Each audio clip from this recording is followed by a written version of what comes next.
Guys, welcome to GrowUp. Today we have Kim Klacik. She's running for Congress in Baltimore, in the 7th District of Maryland, but essentially, covers the area of Baltimore. And we wanted to bring her on today to talk about her race, also talk about what's going on in America right now, and why Democrats keep getting elected to run big cities. So thank you for coming on the show today, Kim. Thank you so much for having me. I really appreciate it. So tell us a little bit about your race up to this point, what it looks like, and what you're trying to do. Yeah, so I'm in District 7, which encompasses Baltimore City, Baltimore County, and Howard County. And this district actually, Representative Elijah Cummings had this district for over 30 years. He passed away just last year. And there was a special election where Kwesi Mfume, this is actually the guy that had the seat before him. He's now back in the seat because he won the special election. Now, I was against him in that special election. He won the special general. I did lose it. But then on June 2nd, we had our general primary to see who spills out the 2 years after the November election. So he has won again. I myself have won again. So we'll race until November 3rd, and we'll see what happens. Awesome. So, jumping off from there, it leads into the natural questions about, the failures of Democrats in big cities. For people who don't know, a place like Baltimore, in terms of mayor, there hasn't been a Republican mayor since, I think, 1967. And on the 7th District side, representation in Congress, there has not been a Republican congressperson representing that district ever since the census brought that seat back in the 1950s. So, it's very clear if you look at all of the marker statistics for the health of a city and of a district, that this is not being run well, that this is not a healthy place. Things are not going on an upward trajectory, whether it be crime, whether it be, people's quality of life or education. So why do you think voters continually keep electing these same people, the same party, to run their areas, their big cities? Yeah, so that's a great question. It's almost as if no one really knows, right? Because it keeps happening. But, as I go through the city and I meet people one-on-one, I talk to a lot of individuals that will tell me I am the first Republican they've ever met. And I think that's one of the key issues is that, when we get a district that we feel that we just cannot flip, that it's so heavily blue, like this district is plus 26 Democratic, right? And so in the city itself, you've got 10 Democrats to 1 Republican. So I think the Maryland GOP has always just looked at this as a seat that we cannot win. So they didn't want to put any resources or ask donors to fund it. So they always just written it off.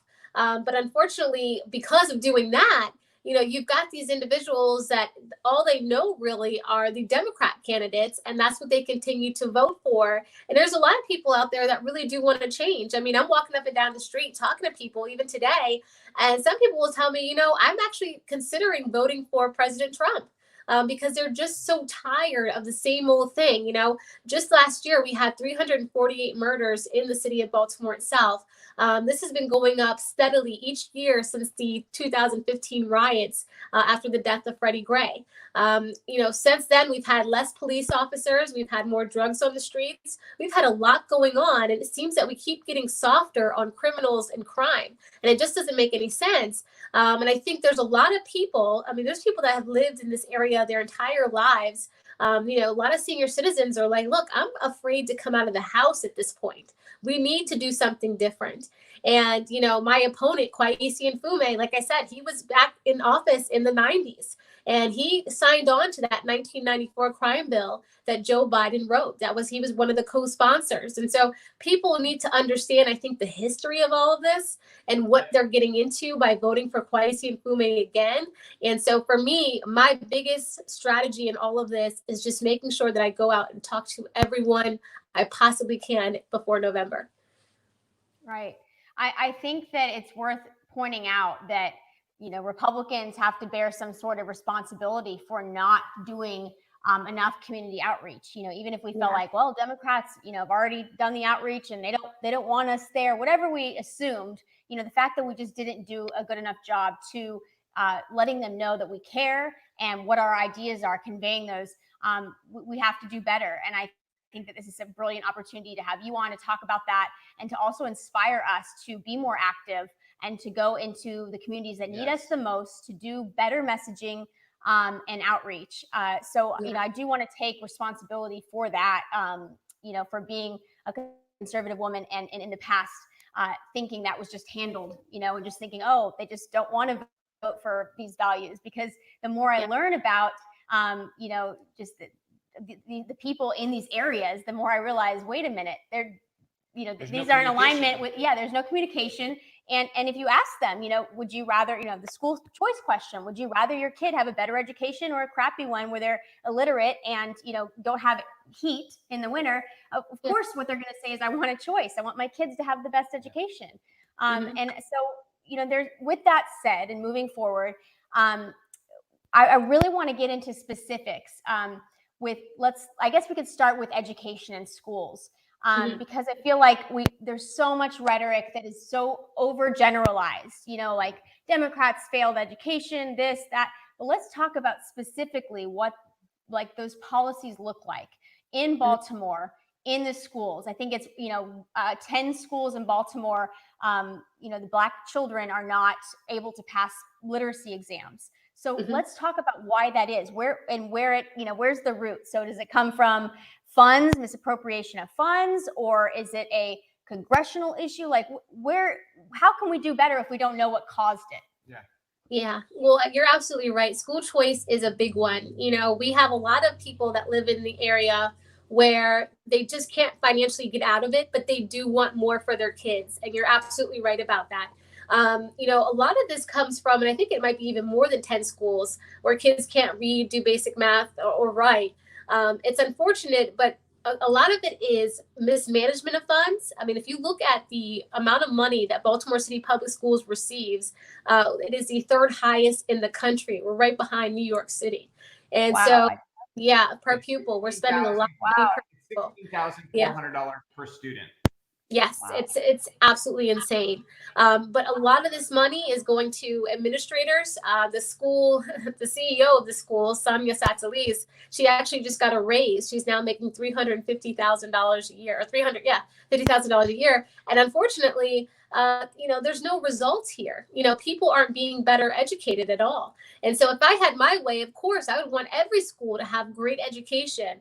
But there's got to be something else that's going on. I used to do with my nonprofit, I would do home visits and visits houses with students that were going to Baltimore City Public Schools. My nonprofit, just real quick, we did workforce development. So I would go to the schools and talk to young women about what their potential was and where they wanted to go after high school.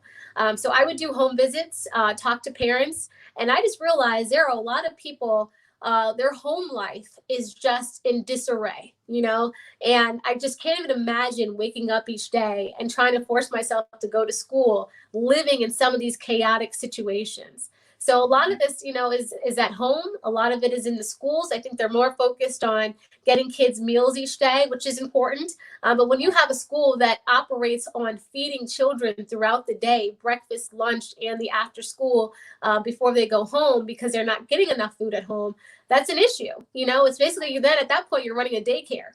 And then on top of it, just think of what we've done as far as policies within the classrooms. Right now, students are running these classrooms. Teachers have hardly no control. And when they do actually try to gain some control, the teachers are then vilified and everyone's like, oh my gosh, how could you do this to this poor student? Well, there's a lot of students, just really, it's chaotic in some schools. So there's a lot that needs to change. Unfortunately, it's still complicated, but you got to have somebody in office that's willing to do the work. If you got someone sitting there not passionate and ready to go, then of course you're going to continually get the same results that we have already today. Right. It seems like there's some corruption happening as far as the funds, because in our world, you have to deliver results to get a raise. To be rewarded. Well, it's not even just that. It's that, there's just absolutely no accountability. We talked about this last night. Name another job where you don't need to explain to your boss where the money went. Right. But this is the nature of a lot of the big cities run by Democrats. And even when you get to the federal level, there's just no explanation where the money went. There's no other job you get away with that. If your boss gives you a budget for something and you can't explain where the money went, you're gonna have problems. You're probably gonna get fired, and you should get fired. Right. And what blows my mind is that we're not firing these people, or at least not often enough, and we really need to be. So, as we get deeper into this, what I notice is that in these areas, I think where Republicans as a party where we've made a big mistake is what you were saying. We've just ignored it and written it off as a loss. But the problem is, as we do that in more and more areas, what happens is in statewide races, we end up losing votes that we could absolutely be getting. These votes, even in places where you're going to lose, if you know that this cycle, okay, you know what, in all likelihood, unless there's some crazy event happens, we're going to lose this. Even in those cases, those districts that they see as totally hopeless, you can be getting votes and getting a lot of votes out there for whoever's on the ballot to be governor or to be, the AG, whatever it is, any statewide race. But we've ceded too much ground. And it kind of goes along with a common principle that I've noticed. I shouldn't say principle, but a common mistake that I've seen the Republican Party making is we're ceding ground, whether it be culture, whether it be entertainment, whether it be education, whether it be big cities, whatever it is. Hey, you look corporations now, every corporation has to be woke. They all have to jump onto whatever the new virtue signaling thing is. As the Republican Party chooses or ignores whatever's going on, but essentially chooses to just sort of cede territory in all of these areas, culture, entertainment, and corporate America, we end up in a place where we've relegated ourselves to the sidelines in terms of popular culture. That's not sustainable. So, I'm really happy you're doing what you're doing, but what would your message be to other people in terms of making sure that you're not the only one, that there's not only a dozen Kim Klacik, there's not only a dozen Kim Klacik, Robby Starbucks, and Landons, that there has to be more. There has to be more action, more people doing more things. What do you want to see? What action do you want to see to sort of prevent us ceding that ground? Yeah, absolutely. I mean, so there are some people, I feel like you're saying, that get out there and do more, but we as Republicans, we have gotten so, I don't want to say the word weak, but we just haven't been tough enough on, certain issues. Like, I cringe every time I see someone in corporate or some of these companies, CEOs, like, apologize for something that they've done or said 10 years ago.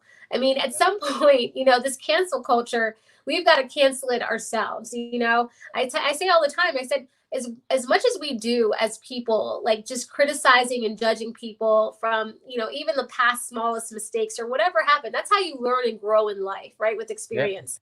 But what we're doing is we're making it so that there could be some really great leaders out there that actually don't want to jump into the forefront because they don't want to be judged. They don't want to be canceled. And I think we're missing out on some, really want totally virtuous, perfect people running everything, because usually those people are the most screwed up. They're just really good at hiding it. Yeah. I would rather kind of know what the flaws are up front, Yeah, absolutely. And I would love to have a leader that has some flaws. Everyone talks about how President Trump isn't perfect, and he's not, but those flaws made him who he is today. I love that he's tough. I love that he does not bow down to the press or anyone else. I love that he really fights back, and I hope we get more people like him in the forefront. I mean, in Maryland, we have our Republican governor.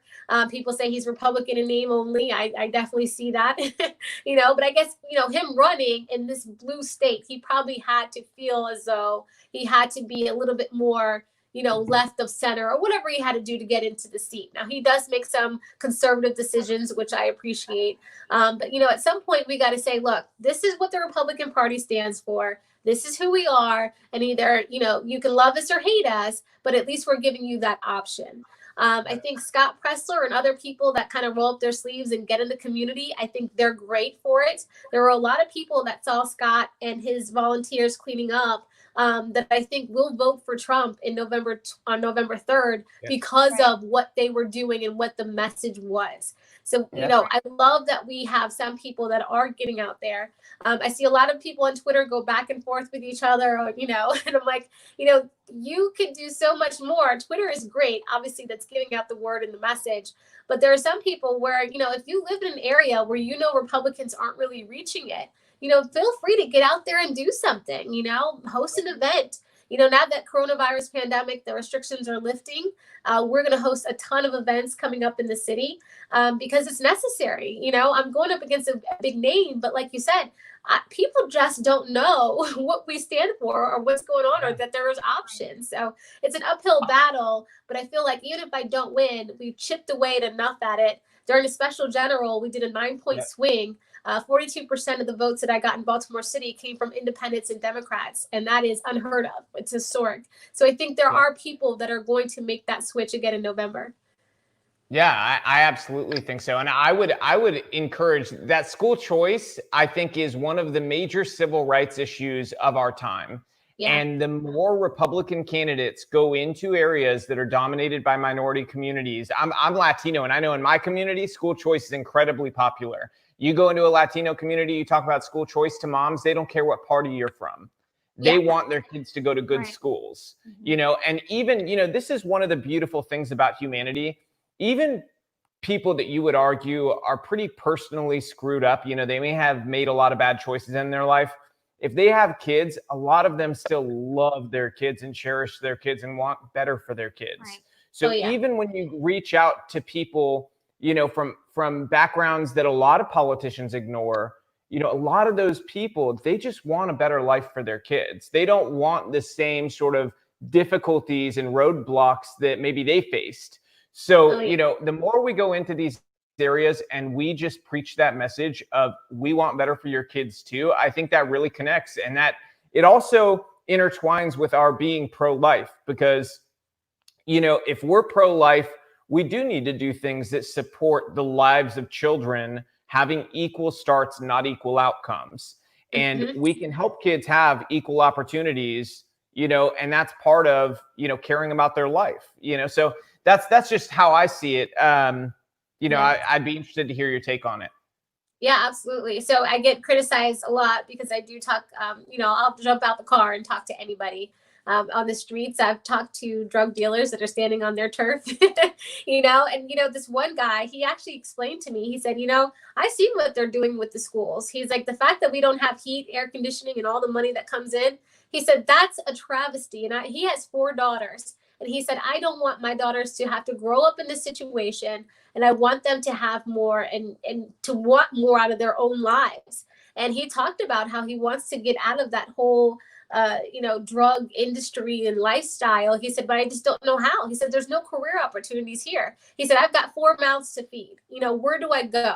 And so this is what I was talking about earlier to our city council president, Brandon Scott, which he'll be the mayor in January because of our general election or general primary, because here Democrats always win the general. So we already know it's going to be Brandon Scott. But, you know, he's talking about defunding the police and, you know, basically posting that everywhere, you know, and saying that with the police already make so much money. When we need businesses to come to Baltimore to bring in these career opportunities, when they see defund the police, there is no way in the world they're going to want to set up shop in Baltimore. So basically what we keep doing is getting in the way of ourselves. You know, what they're asking for is career opportunities. I have yet to meet anyone on the street that wants a handout. Everyone's asking me about jobs and where they can go for skills and training. You know, and this is what people want. And so here you've got, you know, this defund police thing is really, it's a hindrance, because not one corporate American, you know, CEO is going to say, I'm going to go set up and shop in Baltimore, where I know the crime and violence is already sky high. You're getting carjacked at almost every corner. And now they're talking about defunding the police. No one's going to come here. And so it's scary. But I hope people will start to listen and say, look, this is why you got to vote for Republicans. We are pro-business. We are all about a good education. We're all about skills and training and being able to be independent and making your own money and, you know, taking your life in the direction you want to take it. Right. Yeah, I mean, there's really no greater predictor of outcomes than, you know, lack of education. I mean, you don't have the opportunities without any sort of baseline education, the same as everyone else. Yeah. And so I find it just mind-blowing to me that there's still people that are so against school choice. Yeah. When we know what the results are, and clearly it's not working. And you mentioned, businesses. It's also affordable housing. There's no incentive for anybody to come in and build better homes, with better water, better electricity, affordable housing. Like, it makes it impossible for anybody to want to take that risk. There's so much liability. People can't even get insurance, especially if there's a hotbed for looting or any other crime activity like you're talking about, those high, crime areas. If they're not policed, there will never be businesses, opportunities, or affordable housing. It will be a cycle. It'll just keep going and going, which it has. We've seen this for decades. Yep. So, I mean, you're right on with all of that. And I think that it's really important that Republicans, we follow Scott Pressler's lead. We don't talk, we act. I think that is so important. What are some things that you think that we can do when we go into these communities? We've talked about doing more cleanups, doing growth gardens. What can we do that would bridge, that conversation or help them in some way? Let them know that we care, we show up, and we want to do something to help. Yeah, so I was just talking to my team earlier this week. We were talking about getting back into the public libraries. They're closed right now, but I used to have classes that I would teach in the public libraries in West Baltimore.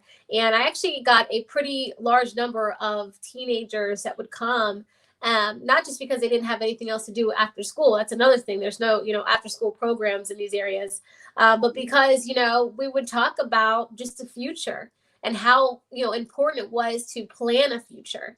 And so it's like there are people that want to share these feelings. There are people that want to talk about being successful. They just don't know how to get there.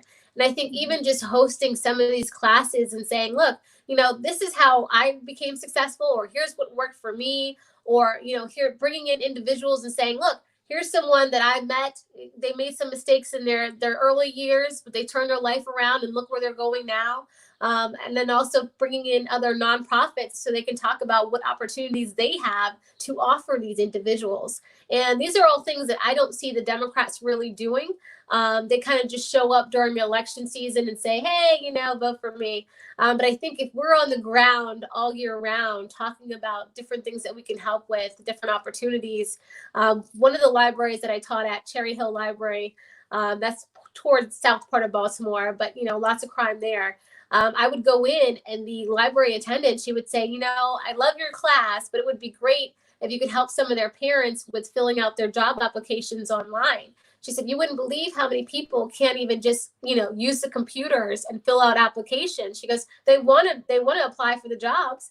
They just can't seem to do it. So I think if we got into the neighborhoods and offered some of these programs that people just aren't offering, I think people will start to say, wow, here's this individual. She's a conservative, but she completely helped my life. And now I'm employed. I can take care of my family, and I'm a great role model for my kids. And we can all be contributing members to society as a family. And I think people really want this. And like you're saying, with the homes, if we can do like a rent to own situation, I think that would be helpful. I don't think anybody wants to rent their homes, their entire lives. I think, Right. When you own your own home, you take pride in your property. Right. There's just so much that goes along with it. Right. Yep. Absolutely. I think that's such a a good really point. interesting idea in terms of looking at how we could sort of, maybe even find a way to build that into opportunity zones and any sort of housing developments that happen there. Maybe an interesting idea. I mean, it's definitely worth exploring because, I think that's one of the big gaps you see is home ownership. And there's a number of gaps, that when you look, I'm about looking at numbers, not about the feelings everybody has about everything. I mean, feelings can be great and everything, but you look at the numbers, there's key areas where there's disparities between every race, and that's one of them when it comes to home ownership. So that's an area where we do need to look at, hey, how could we sort of improve this? Because at the end of the day, like she was talking about with education, one of the biggest predictors of, whether you're going to be successful or not in life, one of the other biggest ones is, do you have both parents at home? And the chief enemies of that are, not having good jobs in an area.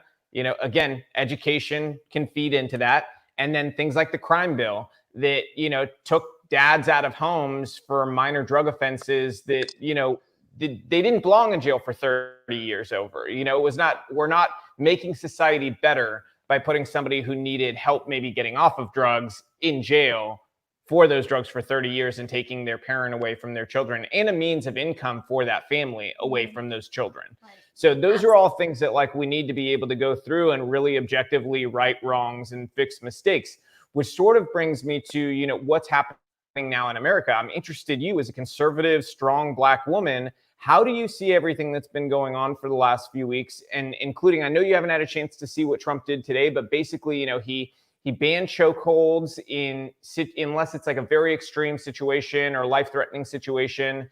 He is adding resources, adding money so that there's more social workers and mental health professionals that come along and also respond when there's mental health issues or homeless issues where the police come, so that they have somebody who's a mental health professional helping them in dealing with these people, not all on them. And beyond that, also creating a federal directory of law enforcement so that if there is somebody in, say, Baltimore, and that officer has 20 reports against him and he ends up fired, that he can't then move to Arizona and get hired by Phoenix police, because Phoenix police are now going to be able to see in the federal system, oh, this guy had 20, reports of police brutality against him. So it's probably not a good choice to hire him.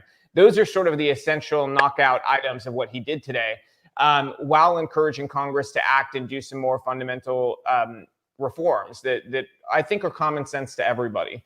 So, I'm wondering, you give us your take. How have you been feeling and how do you see what's been going on for the last few weeks?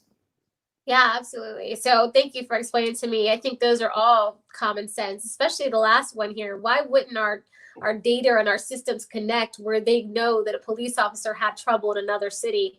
You would think that would be common sense a long time ago put in place, but I'm glad that they're doing it. Chokeholds, I think we did see a lot. I think it was Eric Garner and some other individuals that could not breathe. I think there are a lot of cases actually of people of all races that I've been seeing some reports about being in a situation where they could not breathe and the cops continue to hold them in those certain positions and they did die. So obviously that's something that needs to be taken care of. I'm glad that they're actually training issue, by the way, for a lot of people don't know it's a training issue. They're trained to do this, so in some ways we're taking the humanity out of officers by training them. You have to do this, so I'm really happy to see that change. Yes. Yeah. So I guess that's a training issue, which is, something maybe there's a lot in the training that we should take a look at and wonder, what else is there that maybe we can change. I know a lot of people are very emotional right now. Emotions run high. Remember we had the Parkland school shooting and we wanted to govern based on those emotions. So I like when we govern after we calm down, because governing while emotional is like going to the grocery store while hungry, right? Of course, you're just gonna buy everything, So I like for us to be able to calm down and then talk about it sensibly. But all of those seem like great things. When I was hearing about defunding the police and them just sending social workers or mediators to situations, I thought, are we out of our minds? But if they're sending them with the police, okay, great, because there are a lot of situations. You send a social worker, you don't know if it's going to escalate to violence. You don't know if that person has a weapon. You don't know what's going on. So I'm glad that they're going to send them with the police. That's great news. It has to be with the police. I think it would be, you're risking a lot of lives if the police are not there in those scenarios. Absolutely. Absolutely. And that's something that we should never think about. So I'm glad that they're doing that, because they were suggesting that in Baltimore City. And I was like, are we out of our minds? They were talking about sending a social worker to visit someone with an addiction problem. No, absolutely not. He or she is going to need some kind of backup. So I'm glad that they're doing that. But think about, there's been a long time in history where you could see that some police officers, they were using excessive force. We've seen it. We've seen the videos because social media, now that we have this and we're able to see the cell phone videos, we're seeing a lot more of it. Now that they have the body cams that the police have to wear, we're seeing a lot more of it. And I think these are all, really great things at the end of the day, because now we can actually address those issues that we see. So I know emotions are high. I know people are upset. But I guess, this is just me, I'm always in mom mode, I guess, where I'm just kind of like, all right, everybody calm down. Let's look at this situation and then figure out a solution, that makes sense in all of this. And so I think, was it Senator Tim Scott? He had some things that he was putting forward in the Senate. I believe on the House side, you had Justin Amash and Ayanna Pressley working on a bipartisan bill that would roll back the qualified immunity that police have, something that the Supreme Court gave them in 1982. When I read through it, I thought, you know what, this might be something that we could definitely take a look at. So I like when people step forward with actual tangible items and plans, just kneeling on a football field, that's great. That raises awareness, but what's the next step? And that's what I always ask people. Where do you go from there? Because you can kneel for the flag all day long. If you don't do anything to fix the issue, you're going to be kneeling for the flag 2 months from now, and then another 2 months from now. So it doesn't do anything. With the Confederate statues, I know that's going on right now. Everyone's pulling down Confederate statues and monuments. We did that. We had 4 removed in Baltimore City 2 years ago, and I have to tell you, crime and violence is still sky high. So I don't know what people are doing or what their plan is by tearing down these monuments and trying to erase history. But to me, that's a waste of resources, a waste of energy and time. And we really got to, this is an issue where we should be united on, not divided at all, so that we can actually get it done. Absolutely. That's such a good point. I mean, when I see the statue thing, I kind of feel like it's a distraction. It's a virtue signaling distraction away from actually helping people that need help. Well, it's a cycle. Yes. It's a cycle. Yeah. It's the same cycle. We've been through this 100 times. Guess what? The cycle has not resulted in change. You know what resulted in change? We changed presidents. That resulted in change. So first thing, I want to go back to something you just said. You brought up the kneeling. So I just want to make something. You may not know this. So I'd be interested to know if you know. So Colin Kaepernick, I'm going to make a statement. He never intended or cared about actually making change happen. And I say that not to have like a hot take or whatever it is. He was invited by President Trump to the White House. Most people are unaware of this. He was invited multiple times. Kaepernick thought about it and then decided not to do it. The whole point of the meeting was not to be a public meeting where he'd be paraded around or anything like that. It'd be a private meeting. And Trump wanted to discuss the issues and figure out, hey, how can we, figure something out? Obviously, this is something, that you feel strong. You would think that there would be a response. Hey, I want these, a list of things done or whatever it is, or this person's unjustly incarcerated. This person's unjustly incarcerated. But he didn't come to the table. If you don't come to the table, you can't make change. So my secondary statement here, I have a statement and I'm interested if you agree with this. I feel President Trump has done more for Black America than President Obama, President Bush, President Clinton, and the other President Bush combined. Opportunity zones, the HBCU funding, opening up an HBCU office at the White House, the First Step Act, now working on the Second Step Act. He's been the first champion of school choice as a president. And, then beyond that, you could look into even things, there's minute areas like the fact that we legalized hemp, which led to lower incarceration rates for marijuana, where you see that Black Americans are imprisoned at a higher rate than anybody else for it, despite the fact that they use it at the same rate that white Americans do. So, you look at those things, these are actual changes that systemically change what is happening in America for Black Americans. So I believe he's done more than all of those presidents combined. Am I wrong? No, you're absolutely right. He has. And this is what I tell people all the time. Like you said, first of all, I didn't know Colin Kaepernick was invited to the White House. I had no idea. But there's a lot of things that this administration does that does not make it to the news at all. Even in East Baltimore, I'm always in West Baltimore, but East Baltimore, Jerron Smith, he works in the administration. You probably know who he is. But he came to East Baltimore a couple of years ago after the riots. And once President Trump got in office, as soon as they got in, he came to East Baltimore and he's been working with a pastor. His name is Pastor Hickman. They rebuilt the church. They rebuilt community centers. They have done so much rec centers. on the east side of Baltimore because of the administration, Trump's administration. These are all things that President Obama could have done. He didn't send anybody to Baltimore to talk about what could happen. After the riots, you saw Al Sharpton came to town. All these people came to town. Bernie Sanders came to town and called it a third world country. And then when the cameras left, they left and went home. So then President Obama afterwards, he said through Congressman Elijah Cummings, he was sending millions of dollars to Baltimore. So apparently he did, but unfortunately that money never made it to the ground. So here you are in 2020, that happened in 2015. Here you are in 2020 and no one knows where that money is today. So yes, there has been a lot that has happened under Trump and not so much under President Obama. And I think a big part of that is you have to look at, President Trump, he doesn't have people in his back pocket, basically with the puppet strings telling him he has to do this, that, or the third.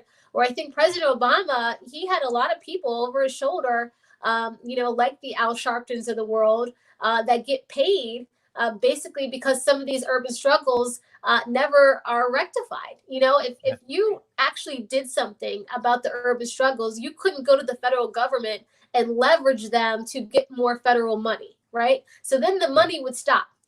So there's never a plan to actually fix any of these problems. It's always like, oh, look at us, we're victims, we need more money.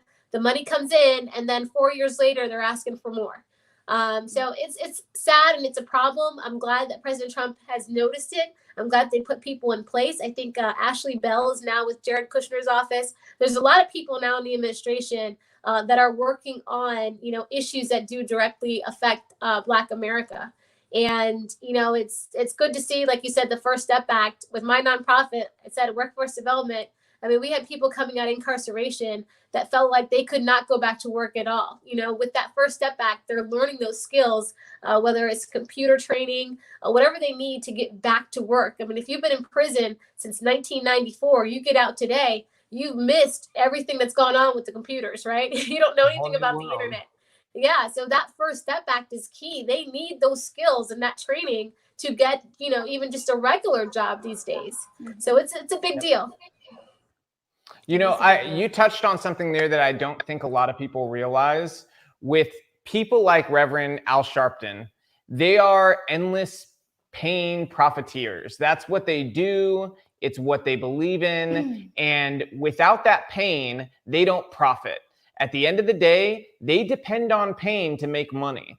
So you look at things they've done. These people, they shake down corporations. They shake down anybody they can over this pain. But when you look at what have they done to stop it, it's a very short list. I struggle to even think of one thing, and I'm pretty well read on the topic. I think that if we challenge more people in America to think about these things critically and say, hey, here's the list of things Trump has done in just 3.5 years. Here's the list of what Al Sharpton's done. It's a very short list. Please prove me wrong. I think that more and more people are going to wake up to the fact that we don't want to live in this cycle of pain anymore. We want to live among each other as Americans that have shared values, have our shared identity of being American, and find a way within that to coexist. Because what we're seeing right now in America is not sustainable. We cannot coexist with this ideology of let's burn everything down every time something goes wrong. That's not sustainable. So, I wonder, where do you think this goes? Where does this end up? Because I don't think that we can continue this cycle. No, and that's why I really hope that President Trump gets 4 more years, because obviously there's still a lot left to be done. I don't think, and this is no slight to Joe Biden. Obviously, I'm not a fan, but I don't think he can handle what's going on in the country right now. You got somebody that needs to be fast on their feet and that can act. And that's not Joe Biden, So obviously, we need him to continue. I love who he has in some of these offices in his administration. I think they really do care. Like you said, with Al Sharpton, he has the nonprofit National Action Network. You can go to their website, and I can't tell you what they've done with that money they received either. They don't even talk about it. You go to their website, they talk about, some of the conventions or the meetings that they've held, but they haven't actually done things in the community. And I wish more people would pay attention to that. So it's tough. I think we have to get tough. I don't think this lawlessness road that we're going down. I don't think that benefits anyone. I don't know why people are even entertaining this, even if defunding the police means rearranging the budget, I don't know why we would even entertain it with those specific words. All we're doing is asking for trouble. And so we've got to get someone else out there that is tough. That's why I think it's so important that we flip more seats in the House coming in November. We need more than just Senator Tim Scott in the Senate, right? I think isn't he the only African American there? So we need more people at the table. But at the same time, it's like, look, there's a lot of us like yourself, you're not Black, but you care, and so it's like, we've got people out here that care, and we just need to be able to get those people to the front of the line to talk about making the changes and how much it needs to happen.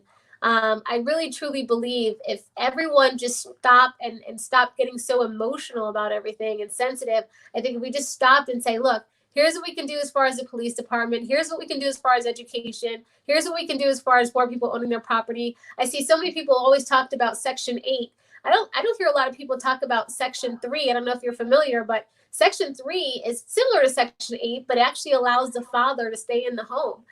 There are also other programs where you can incentivize families, where it's like, wow, you can get these benefits if you're in the home as a family. That is a huge thing. The family structure has been broken down, like you said, so much in the Black community. It has hurt us. It definitely has hurt us.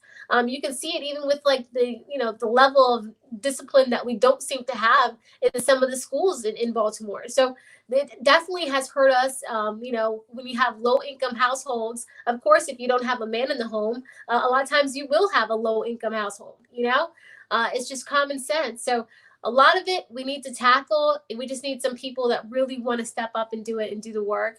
Not to say anything about my opponent, Kwesi Mfume. He's in his 70s. I don't think he's willing or ready to be able to just jump out there and get to work. The coronavirus pandemic hit and he was basically in his home the entire time, which I understand because he felt like, he was very vulnerable to the disease. I get it.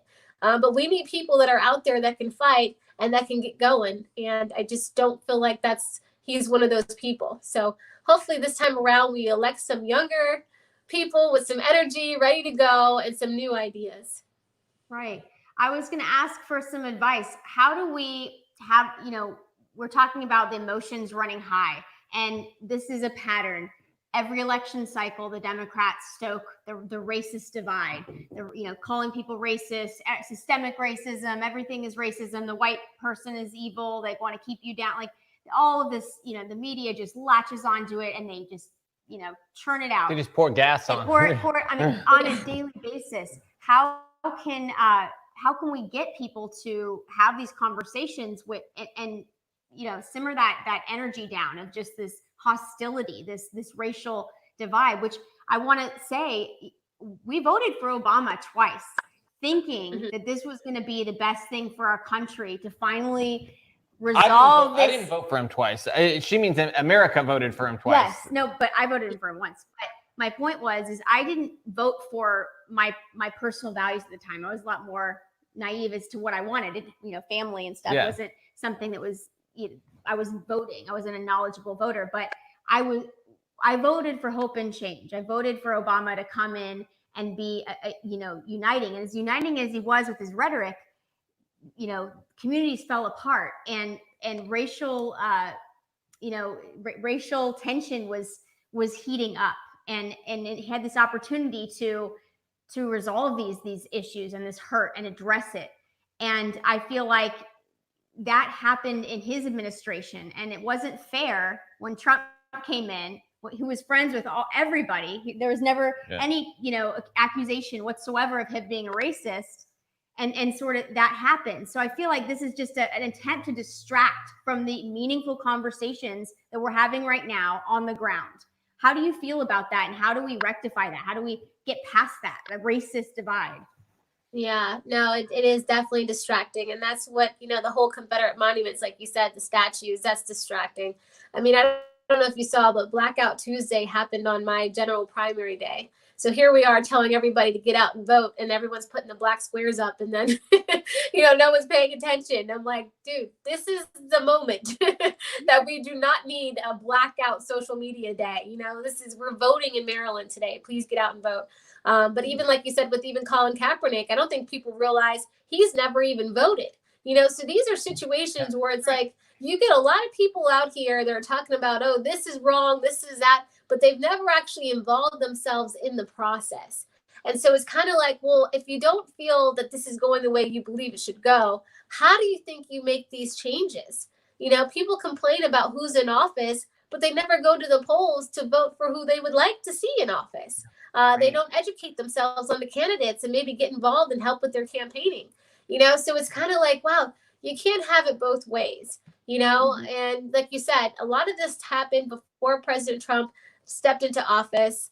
Remember, Ferguson happened under President Obama.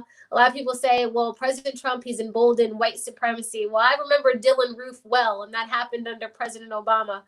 Myself, I actually voted for President Obama the first time around because of family structure. I thought, here we go. We've got a guy who is, by all appearances, a great father, a great husband. Here he is. He grew up with very little. He made it in life. He got educated and became the president of the United States of America. This is what we need to see. This should be it.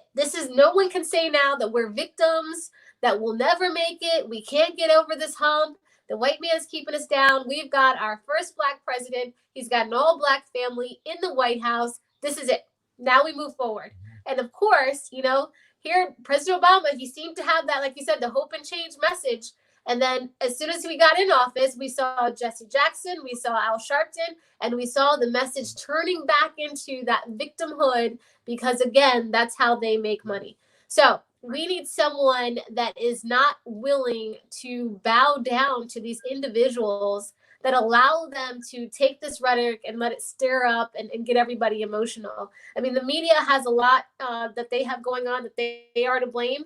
The media needs to understand, you see CNN all the time. Don Lemon, I think it's crazy that Don Lemon, here he is married to a white guy, and he's constantly talking about how white men are so evil and the worst people in the world. It's like, really? Have you looked at the guy you married? I mean, it's crazy. So it's like, people aren't even dealing with reality. They're really just trying to get people emotional and stirred up.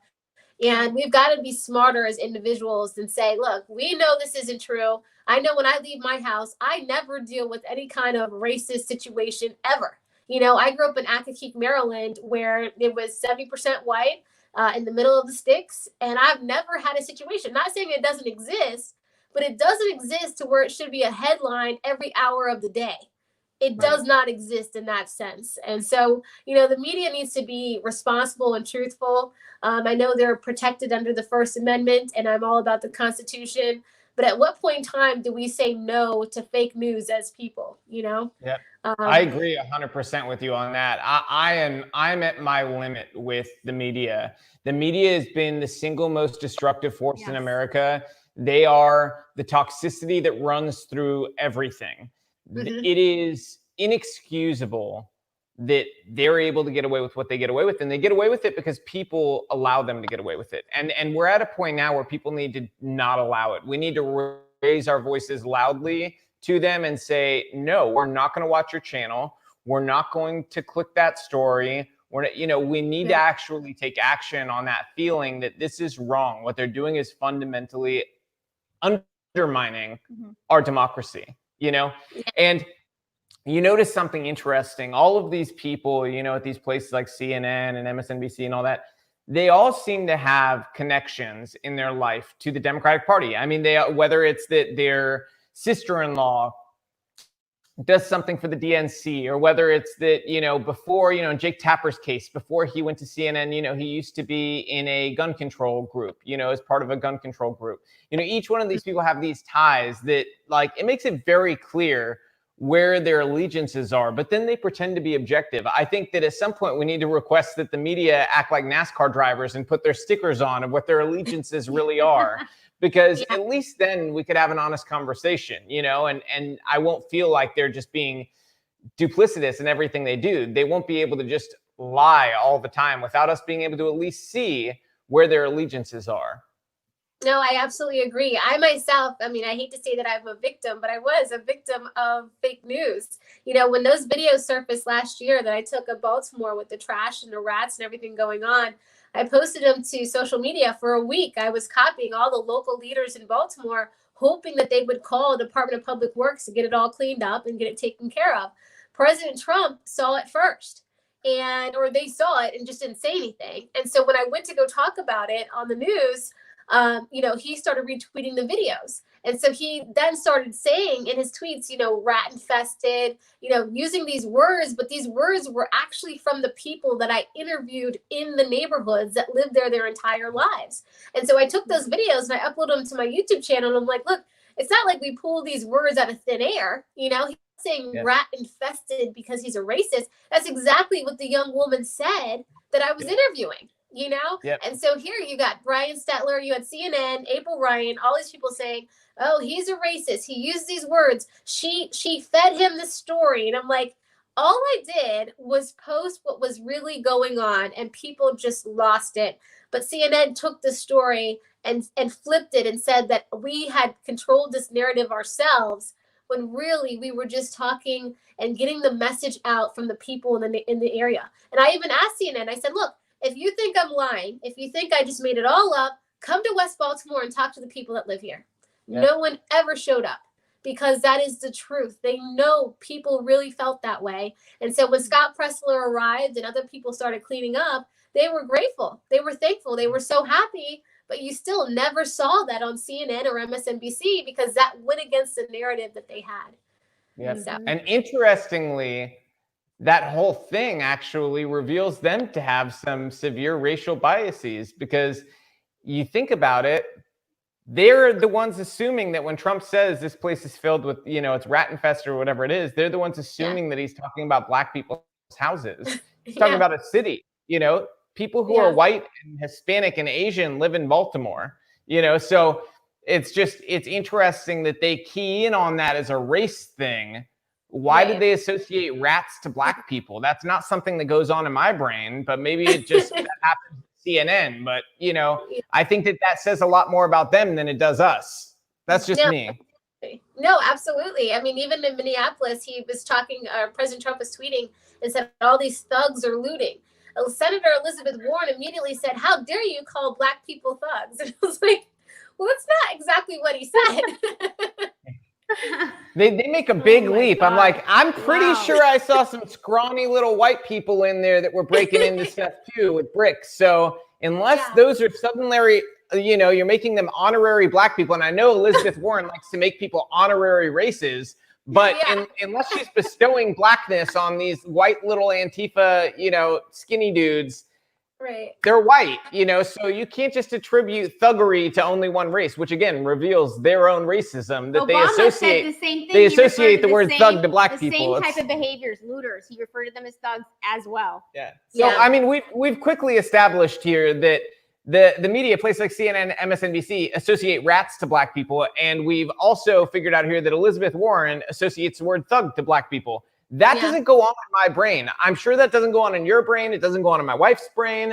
No. And all of my friends who are Republican, they don't associate the word rat or thug to Black people. They associate those words rat to rat and thug to thug, because they're descriptors of behavior and in one case, an animal. You know, so it's interesting that like that's what we're dealing with here, is those gigantic mental leaps. Like, it doesn't matter what's in your heart. It doesn't matter what's in your head. They assume whatever they want to assume about you. You know, I mean, I can't even come up with a number of how many times I've been called racist in the last 2 years since, you know, really coming out as a Republican. And the number of the Democrats who have called me that are white and calling me racist because I believe in us having a border, while them not doing any research and not figuring out that I'm actually Hispanic, I'm actually Latino, and my mom is actually a Hispanic refugee that came to America. You know, it's just mind-boggling to me, like just the level of just sheer lack of IQ that goes on in these people's brains is just, it's stunning to me. And it'll never stop being stunning to me, because I just can't fathom making those assumptions about other people the way they've made them about all of us, you know? And I'll never get used to it. I really won't. Yeah, no, and you shouldn't. And trust me, with the name Kim Klacik, people write an article about me, and then all of a sudden I'll read the comments and it'll say, "Oh, this white supremacist or this white nationalist." And I'm like, "Oh wait, hi, I'm Black, hi." So yeah, I hear it all the time too. But you're right. It's these leaps that we need to stop allowing to happen. That's why I say Republicans, we need to get tougher. We really do. I mean, I'm just so sick of the rhetoric, and I think it's going to take really Black Republicans too to step up and say, look, we are not having this anymore. We are not everyone thinks, like you said, infested or any of these words associate with our race. I know I grew up in Accokeek, Maryland. I did not grow up in a housing project. I know people that have. But again, there are people like myself that are Black that did not grow up in that environment. And so to clump us always in this one big ball, I mean, it's really crazy to me, but hopefully we get more people that'll stand up. I know a lot of people don't agree with everything Candace Owens says. I get it. But she's loud and she's got her own message. And I don't fault her for that. We've got to get more people that are loud and ready to say, look, we're not having it anymore. She's a lot like Trump in that way that, may ruffle some feathers. You may feel like she's brash in the delivery, but look at what she's saying, the content of it, and tell me that she's wrong, and actually prove to me that she's wrong. Because there's a whole lot of people that will tell you she's wrong, but prove to me that she's wrong. I'm always open to new information, prove it to me. And nobody ever can prove to me that, these people are wrong. So I agree with you. We need more people that are just unafraid of the backlash, that are not going to bow down to the media. They're not going to bow down to Hollywood. They're not going to be intimidated by celebrities making some sappy, weird video. That's the other thing that gets me is the politicians who this is actually effective on. They see these like videos of celebrities, in black and white apologizing for their race or whatever. It's just, honestly, it's embarrassing. I don't understand how anybody watches these videos and goes like, oh my God, I better take action or else Hollywood's going to hate me. Like, I want those people to hate me. These people are pitiful. But, again, that's just me. No, I feel the same way. Well, awesome. Thank you so much for joining us. And we're just excited. We're motivated because I know in Nashville, we're starting our cleanups here and growth gardens, and we're not going to let any sort of COVID restriction stop us from taking that action and for showing up and doing, not just talking. And that's what we all have to do. And we can learn something from this conversation that is so needed right now. And everybody needs to vote for you in November. Yeah. And you know what? I may just do the same thing you're doing in 2022. I may just go ahead and run in the district that is held by a Democrat right now here in Nashville. That district is he's +6. He is able to be beaten, and Republicans have ceded that territory. And maybe I should just not cede that territory. Oh my gosh, you should. Yes, do it. It's a good conversation. Which, by the way, I was looking at the district numbers, and it's like this. He's like 75-year-old dude. He's never gone into any of these places. He doesn't communicate with minorities, and it's like almost 30% of the district is either Hispanic or Black. And he doesn't go there. He doesn't communicate. The communities are unhappy with him. Why not, have a Republican go into these areas and talk to the people, and actually fix these areas? Everybody deserves a representation, not just, his rich Democratic donors. So that's just, neither here nor there, but maybe I'll do the same thing you're doing. We'll see what happens. Yeah. And we're rooting for you all the way. I have a really good feeling that tides are going to turn here and people are going to wake up. So we're rooting for you. And thank you so much for joining us today and inspiring us. Thank you so much. And if people want to learn more, they can go to kimkforcongress.com. And definitely, even if it's, you don't live in Maryland, I would love for people to just get out there and vote for some change, as in a change in party. Yep. Unless you already have a Republican in office in your area, then keep By the way, for your website, is it the letter 4 or I'm sorry, the number 4 or spelled out FOR? No, it's spelled out FOR. Kim K 4 FOR Congress. Okay. Awesome. This is the Kim K we should be talking about, y'all. Yep. Exactly. Yeah. That's a great point. There really is. This is the Kim K to talk about, not the other one. And God love her, she's trying to do some good and everything, but I would much rather us focus on this Kim K. Thank you. Me too. Awesome. Have a great day, Kim. Thank you. You too. Thank you so much. Bye.